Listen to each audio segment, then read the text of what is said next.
Welcome to the Private Forest Accord Grant Program Informational Overview. I'm Andy Spurka, the Private Forest Accord Grant Coordinator here at the Oregon Department of Fish and Wildlife. We're excited to host this informational session in preparation for the upcoming fall grant solicitation for the Private Forest Accord Grant Program. Before we dive in, let's cover a few housekeeping items.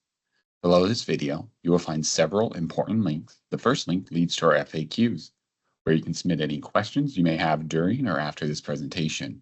We will compile all questions and answers and post regular updates on the pfagrants.com webpage. The second link is the PFA Grants email list. We highly recommend that interested applicants sign up for this list to stay informed about our grant program news, solicitations, funding awards, committee meetings, and more. Lastly, we encourage anyone interested in applying to visit our PFAgrants.com webpage and carefully review the most current version of the grant guidelines. These guidelines outline the program's priorities, eligibility criteria, scoring, and the application process. With that, let's get started. Today's presentation will cover a comprehensive overview of the PFA grant program. We will cover the authorities and administration of the Private Forest Accord Grant Program, the program's purpose and priorities, eligibility criteria for applicants, projects, and costs, reporting requirements, and the reimbursement processes. We will conclude with a brief overview of the fall grant solicitation, including how to apply, available funding, the application review process, and resources to assist with your application. As this is a new grant program, we will also provide some example projects to illustrate potential project types. The Private Forest Accord Grants Program was established during the 2022 legislative session as a result of a landmark agreement between timber and conservation groups. This accord aims to enhance aquatic resources protections with the Forest Practices Act while providing long-term regulatory assurances for the timber industry. As part of these changes, it was agreed that the Oregon Department of Forestry should develop a habitat conservation plan and secure a federal incidental take permit, also known as an ITP. This ITP addresses the impacts of timber harvest and forest practices on various aquatic species. The Private Forest Accord Grant Program, established within the Private Forest Accord statutes, is administered by the Oregon Department of Fish and Wildlife. This grant program aims to provide conservation benefits to species covered under the Habitat Conservation Plan, which we will discuss in more detail shortly. In 2023, the Oregon Fish and Wildlife Commission adopted rules for the administration of the Private Forest Accord Grants Program by ODF&W, which are detailed in the Oregon Administrative Rules, Chapter 635, Division 97. This grant program is administered by the Oregon Department of Fish and Wildlife in collaboration with the Private Forest Accord Mitigation Advisory Committee, which you can see on screen. The Grants Advisory Committee partners with ODF&W to review and recommend grant applications for funding to the Fish and Wildlife Commission, which makes the final funding decisions for this program. The governor appoints the advisory committee members, who comprise a diverse group of 7 voting members, 3 conservation seats, 3 timber seats, and 1 Oregon Conservation and Recreation Fund seat. Additionally, there are 5 ex officio agencies that serve on the committee in an advisory capacity. These agencies are the Oregon Watershed Enhancement Board, the Oregon Department of Forestry, National Marine Fisheries Service, also known as NOAA, United States Fish and Wildlife Service, and the Oregon Department of Fish and Wildlife. The advisory committee has been instrumental in creating foundational documents, procedures, and priorities for the program. One of the most crucial considerations for all project proposals is the Habitat Conservation Plan HCP covered species list. To be considered eligible, all proposals must demonstrate a conservation benefit to one or more of these PFA HCP covered species. You will see that this list includes all native salmon and trout. For the complete list of eligible species, including all salmonoid species, evolutionary significant units, and distinct population segments, we encourage all applicants to review the grant guidelines on our website at pfagrants.com. The funding priorities for the Private Forest Accord Grant Program include what you see on screen here. The first priority is the restoration of degraded habitat to a natural condition. Examples of projects in this category include improving aquatic organism passage, streamwood augmentation, beaver conservation and reintroduction, enhancing wildfire resiliency, conducting restoration treatments in riparian conservation areas, and riparian thinning to enhance species diversity. The second priority is land, water, and habitat protection. Examples may include conservation easements, acquisitions, leases, or transfers to prevent development threats to covered species and their habitat. Priority 3 is enhancement of habitat, which may include invasive plant removal, adding structural habitat in streams, or restoring natural water flow and soil conditions. Threat reduction, elimination, or suppression is the fourth priority, which may include, but is not limited to, in-stream flow protections, reducing livestock grazing impacts on riparian areas, including fencing or exclusion, installing off-stream stock water systems, or creating hardened water gaps, and invasive species removal. The fifth priority is the creation of new habitats or new populations. The final priority is the translocation of species. If you are considering translocation, please note that any translocation of listed species will likely require consultation with the National Marine Fisheries Service, NIMS, until an incidental take permit is issued. We recommend that applicants proposing any translocation consult with NIMS as soon as possible. These priorities are geared towards impactful conservation outcomes that work to move the needle for the PFA Habitat Conservation Plan covered species. It is also recommended that projects work to address priority actions and limiting factors in state and federal recovery plans. Please consult available recovery plans, conservation plans, and status reviews. These documents will identify priority actions or limiting factors that, if addressed, will provide conservation benefits for the focal species and elevate the merit of your project proposal. On our pfagrants.com webpage, we have provided you with a list of helpful supporting documents. We have also provided some Mitigation Advisory Committee meeting recordings where conservation priorities for PFA funding are presented by the U.S. Fish and Wildlife Service, NOAA, or NIMS, and the Oregon Department of Fish and Wildlife. We encourage you to watch those videos as you prepare an application. Everything I'm covering today and more is detailed in our grant guidelines. Please visit our webpage to download this document and use it as your instruction manual if you're considering submitting a proposal for the PFA grant program solicitation. Additionally, we have posted abstracts of previously funded projects and funding requests online for your reference as you build your application at pfagrants.com. Let's now dive into the discussion of project types, eligibility, and application process. Before we get into the specifics, let's clarify what constitutes a strong application for the Private Forest Accord Grant Program. We recommend that projects demonstrate a meaningful conservation benefit for a PFA-covered species, address limiting factors outlined in species conservation and recovery plans, create measurable impacts on the landscape or watershed scale, leverage partnerships and outside funding, and of course, adhere to the grant guidelines. With broad eligibility criteria, we anticipate a diverse set of project proposals from across the state. As mentioned, this grant program seeks to identify and fund the most pressing project needs across the state of Oregon, which could include planning, implementation, monitoring, and research projects with a focus to demonstrate readiness and get funding on the ground quickly. While we have not yet subdivided funding among specific project types, we do plan to prioritize funding in future years. We understand that significant projects aren't always the most expensive ones, so there's no minimum or maximum funding limit, although we expect most projects to request at least $50,000.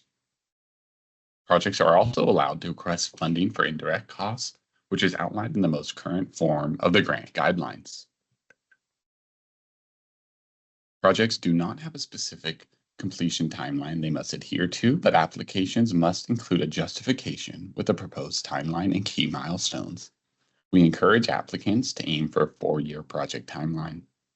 Finally, proposals do not have to take place in a forested watershed. As long as the project can demonstrate a conservation benefit to one or more PFA HCP covered species, it is eligible for funding. For example, A project that stabilizes soil banks at the mouth of a river on adjacent farmland or a culvert retrofit downstream that is creating a bottleneck upstream for fish passage would be eligible. We are pleased to announce that this grant program is open to nearly all applicants across the state of Oregon, with the exception of private individuals who are required to partner with one or more of the eligible entities listed here. For instance, a group of small landowners could collaborate with the Watershed Council to apply for a block grant. All applications must be submitted through our online application portal, accessible via the PFA webpage and linked in the most current form of the grant guidelines. Since the application process is entirely online, you will need to create an account to submit your application. We encourage all applicants to register for a username and password as soon as the grant solicitation opens. Take the opportunity to familiarize yourself with the system and ensure your login credentials are working smoothly. Please note that applications cannot be submitted via email. They must go through the online portal to be considered for funding. We recommend submitting your application early to account for any potential technical issues. If you encounter any technical difficulties or have concerns, please reach out to us promptly so we can assist you.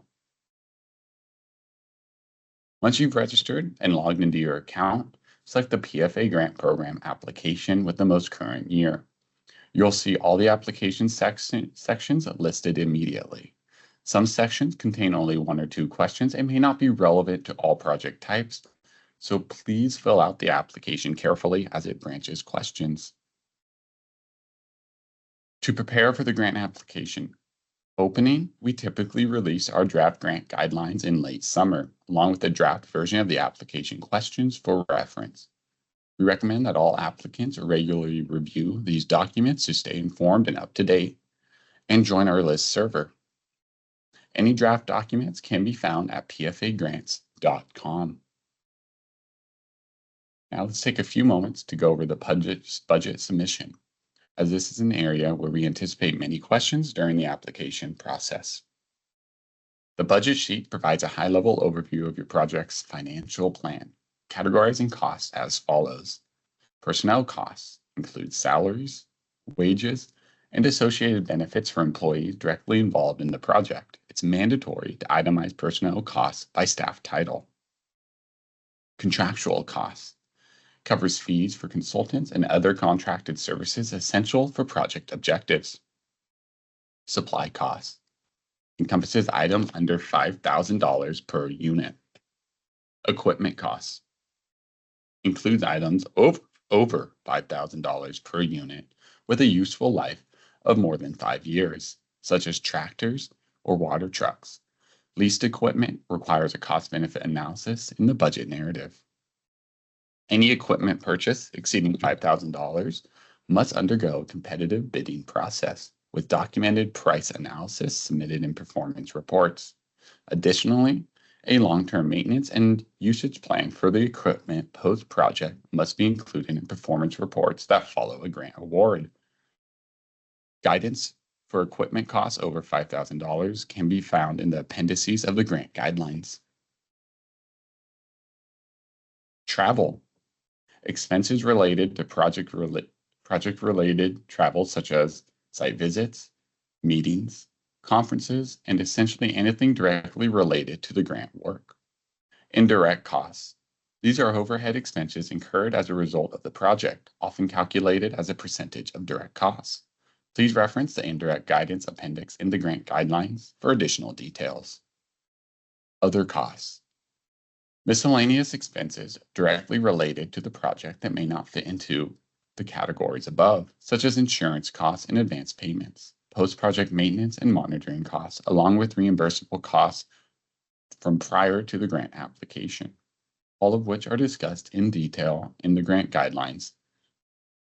It's crucial to note that your application scope of work section includes a narrative question specifically for discussing the budget. We strongly recommend filling out this narrative to provide clarity to reviewers and expedite project review processes. For example, under restoration materials displayed on the screen, Supply costs are bundled for simplicity in the budget, which is acceptable. However, in your application narrative, describe these bundled costs and ideally attach a detailed itemized list to ensure each supply cost remains within the $5,000 per unit threshold. For consultant or contractor costs, elaborate in the narrative on their roles, costs, relevant experience, and any other pertinent details. If you have any questions or need clarification on these points, please don't hesitate to reach out to us. We're here as a resource. All implementation projects must develop and submit an implementation monitoring plan as part of their project application. Monitoring is essential to ensure that funded projects achieve their ecological goals and contribute to the overall conservation objectives of the Private Forest Accord Habitat Conservation Plan. The monitoring plan serves several purposes: tracking project implementation progress, evaluating the effectiveness of the project in meeting its objectives, identifying any unexpected challenges or the need for adjustments, documenting successes and lessons learned to inform future PFA projects. The grant guidelines include a monitoring plan template in the appendix, which we strongly recommend referencing and using as a foundation for your plan development. Every project is required to submit a semi-annual performance report, mid-project report, and final report. Semi-annual performance reports must be completed twice a year, regardless of fiscal expenditures. They are due within 30 days following the closure of fiscal quarters 2 and 4. If projects request quarterly reimbursement, a performance report must accompany each reimbursement request. All reports should include a summary of activities funded by the grant since the last report, significant challenges encountered, and a general project outlook. If requesting reimbursement, proof of payment must be included. Reports should aim to incorporate baseline data and other pertinent information, such as stream or habitat survey, photo monitoring, and mapping shapefiles. Mid-project performance reports are due once per project and serve as a checkpoint halfway through the project duration. They offer an opportunity for grantees to collaborate with ODFW staff, discussing successes and potential challenges. These reports can replace quarterly reports, but must require more detailed updates on project progress, including adherence to proposed timelines and budgets. Final reports must be submitted within 30 days following project completion. They should be comprehensively summarize project performance in a concise and understandable manner, incorporating all gathered data. We encourage grantees to submit a draft final report to ODFW at least 30 days prior to the agreement's conclusion for review and feedback. This ensures any necessary edits can be made prior to the final submission. Let's now discuss the multi-tiered review process of this program involving local, state, and federal representatives and partners.